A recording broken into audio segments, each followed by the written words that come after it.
Nagaon Marcus academy দুদিনীয়া চিৰাত উন নবী অনুষ্ঠানৰ সফল সামৰণি 20জনতকৈ অধিক বিশিষ্ট বৰেণ্য ব্যক্তিৰ অংশগ্ৰহণ হজৰত মহম্মদ নবীৰ আদৰ্শ চৰিত্ৰৰ ওপৰত আলোচনা নগাঁওৰ চিলঙনিত অৱস্থিত নগাঁও মাৰ্কাছ একাডেমীত দুদিনীয়া শৈক্ষিক আলোচনাৰ আজি সফল সামৰণি পৰে বিশ্ববিশ্ৰুত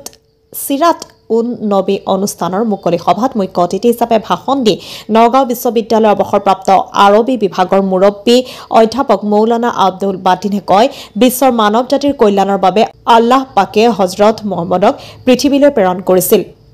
তেওঁৰ শৈশৱ যৌৱন ধৰ্ম প্ৰচাৰৰ পৰা অন্তিম যাত্ৰালৈকে কেৱল মহামানৱতাৰ দৃষ্টান্ত দাঙি ধৰিছিল তেওঁ জীৱনত কোনোদিন মিছা কথা কোৱা নাছিলে আৰু কোনো পাপ কৰা নাছিলে বিশ্বৰ সৰ্বধৰ্মৰ মানুহে হজৰত মহম্মদক এজন মহাপুৰুষ হিচাপে গণ্য কৰি আহিছে আলহাজ ফজলুল হক চৌধুৰীৰ সভাপতিত্বত অনুষ্ঠিত হোৱা গাম্ভীৰ্যপূৰ্ণ সভাত নগাঁও জিলাৰ বিশিষ্ট সমাজসেৱক ইক্ৰামুল হুদাই বিশ্ব নবী হজৰত মহম্মদৰ জীৱনৰ আদৰ্শ গ্ৰহণ কৰি সকলোৱে তেওঁৰ জীৱনৰ ৰংবোৰ নিজৰ গাত মুছি ল'বলৈ আহ্বান জনায় আমন্ত্ৰিত অতিথিৰ ভাষণত যুৱ বক্তা মৌলানা ৰছিদুল ইছলামে আল্লাহৰ গ্ৰন্থ কোৰাণ শ্বৰীফ আৰু নবী হজৰত মহম্মদৰ হাদিছ শ্বৰীফৰ নীতি নিৰ্দেশনা অনুসৰি বিশ্বৰ প্ৰত্যেকজন মুছলমানে চলিত জীৱন ৰেখাৰ পথ সলনি কৰি সঠিক পথৰ সন্ধান কৰিবলৈ সভাত আহ্বান জনায় অৱসৰপ্ৰাপ্ত শিক্ষাবিদ হমেশ্বৰ আলী ফজলুল হক বিশিষ্ট ব্যৱসায়ী আমিনুল ইছলাম চৌধুৰী আলহাজ আব্দুল মতিন চৌধুৰী ৰূপহী মহাবিদ্যালয়ৰ প্ৰবক্তা তথা নগাঁও মাৰ্কাজৰ পৰিচালনা সঞ্চালক মহম্মদ জাকাৰিয়া জিনিয়াছ একাডেমীৰ ছিনিয়ৰ ছেকেণ্ডাৰী স্কুলৰ অধ্যক্ষ মুকাদ্দিৰ হুছেইন যুৱ সমাজ সেৱক হুছেইন আলী বাহাৰুল ইছলাম মণ্ডল মহিলা নেত্ৰী ফাতেম খাতুন জ্যেষ্ঠ সাংবাদিক প্ৰাঞ্জল কুমাৰ নাথ উপস্থিত থাকে সামৰণি অনুষ্ঠানৰ পূৰ্বে দুদিনীয়া বৰ্ণাঢ্য কাৰ্যসূচীৰ ৰূপায়ণ আৰু বিভিন্ন প্ৰতিযোগিতাৰ বঁটাসমূহ বিতৰণ কৰি নগাঁও মাৰ্কাছ একাডেমীৰ অধ্যক্ষ মুস্তাফা কামালে সকলোকে আদৰণি জনায়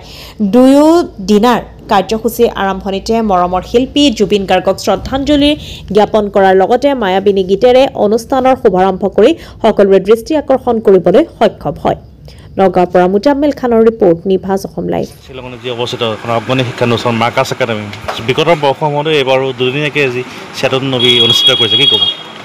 এইটো প্ৰতি বছৰৰ দৰে এইবাৰো হৈ আহি আছে হয় ইয়াৰ অনুষ্ঠিত কৰি পেলাই বছৰ এটা দিনত মানুহখিনি মাতি আনি হজৰত মহম্মদৰ নীতি জীৱন আদৰ্শ বক্তব্য তেওঁ কেনেকৈ ধৰণৰ আদৰ্শৱান ব্যক্তি আছিল তেওঁৰ লগতো কোনো জাতি ধৰ্ম বৰ্ণ নিৰ্বিশেষে তেওঁৰ সকলোৰে লগত তেওঁৰ এটা সম্পৰ্ক আছিল তেওঁ চবকে ভাল পাইছে তেওঁৰ যিটো ধৰ্ম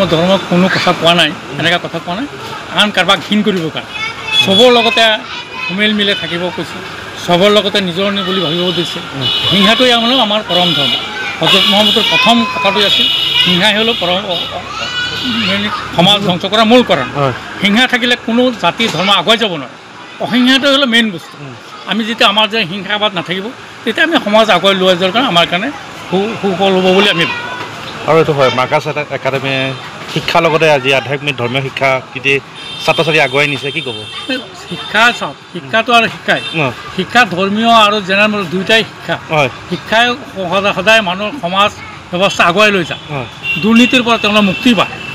ধৰ্ম নাথাকিলে কোনো জাতি ভাল ৰাস্তাত যাব নোৱাৰে আজি যিসকল ধৰ্মীয় গুৰুসকল আহিছে আজি শংকৰদেৱ কওক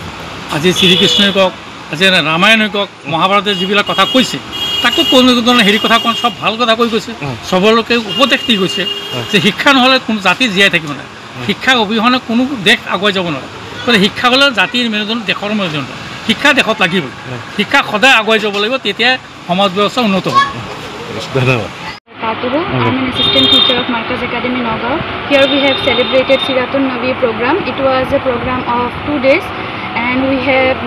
celebrated so many programs as quiz competition, speech competition, quiz competition and debate. And then so many programs we have celebrated. We have held so many programs, and it is a institution where we give curricular education also, but we also provide Islamic study, and it is an English medium school. You can give your children's admission here. Thank you. Nagaon জিলাৰ চিলঙত অৱস্থিত যি Marcus academy বিগত বৰ্ষসমূহত এইবাৰো যি চিৰাতুন নবী অনুষ্ঠিত কৰিছে দুদিনীয়াকৈ কি ক'ব এখন শিক্ষা অনুষ্ঠান মাৰ্কাজুল মাআৰিফৰ আণ্ডাৰত মাৰ্কাজ একাডেমি এইটো আজি কেইবা বছৰ ধৰি চলি আছে আৰু ছাত্ৰ ছাত্ৰী বা এই অঞ্চলৰ অভিভাৱকসকলৰ এটা মনৰ আশা পূৰণ কৰিবলৈ অনুষ্ঠান গৈ আছে আৰু ইয়াত এইটো ডাঙৰ কথা যে মহাপুৰুষসকলৰ জীৱন আদৰ্শ আলোচনা কৰাটো ছাত্ৰ ছাত্ৰীসকলৰ বাবে অতি প্ৰয়োজন সেই হিচাপে সেই কাৰ্যসূচীটো এই অনুষ্ঠানে পৰিচালনা কৰি আছে তাৰ বাবে তেওঁলোকক মই ধন্যবাদ জ্ঞাপন কৰিছোঁ